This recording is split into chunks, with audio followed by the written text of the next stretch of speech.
Salut!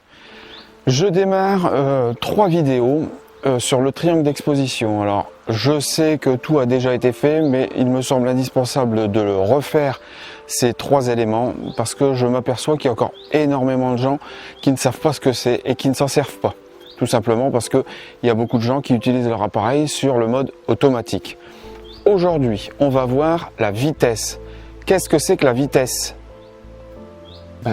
C'est la vitesse à laquelle tu prends ta photo. Alors, sur la majorité des appareils, tu vas pouvoir soit être à 30 secondes, soit jusqu'à 1/4 millième de seconde. Ça, c'est une moyenne. Alors, il y a des appareils qui peuvent aller beaucoup plus haut. Tu peux également faire de la pause, mais ça, on verra ça plus tard. Alors, cette vitesse, comment est-elle faite? C'est l'obturateur dans ton appareil. C'est quoi l'obturateur? C'est comme un volet. Alors, plus tu vas augmenter ta vitesse, plus ce volet va se fermer plus rapidement et donc ne laisser rentrer que très peu de lumière. Si au contraire, tu baisses ta vitesse, donc que tu la réduis, le temps de pause va être beaucoup plus long.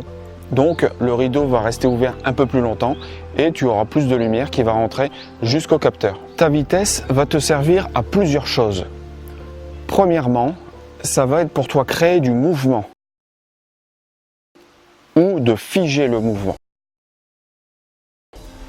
Plus tu vas prendre une vitesse qui est basse, de l'ordre de 1/20 de seconde, voire moins, quelques secondes, tu vas augmenter le mouvement de ton sujet, ou tu vas pouvoir faire de la pause ou du filet.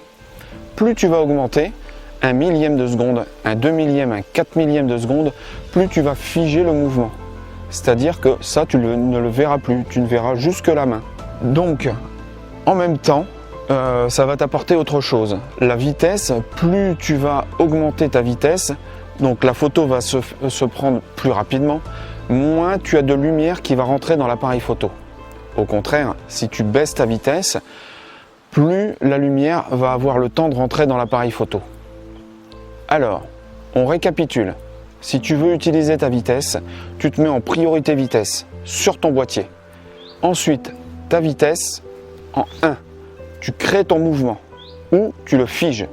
En 2, tu laisses rentrer de la lumière ou tu en laisses rentrer beaucoup moins. Et en 3, à toi de créer tes images. Oui, pas tes vidéos, tes images. À toi de faire ton choix et de créer ce que tu veux.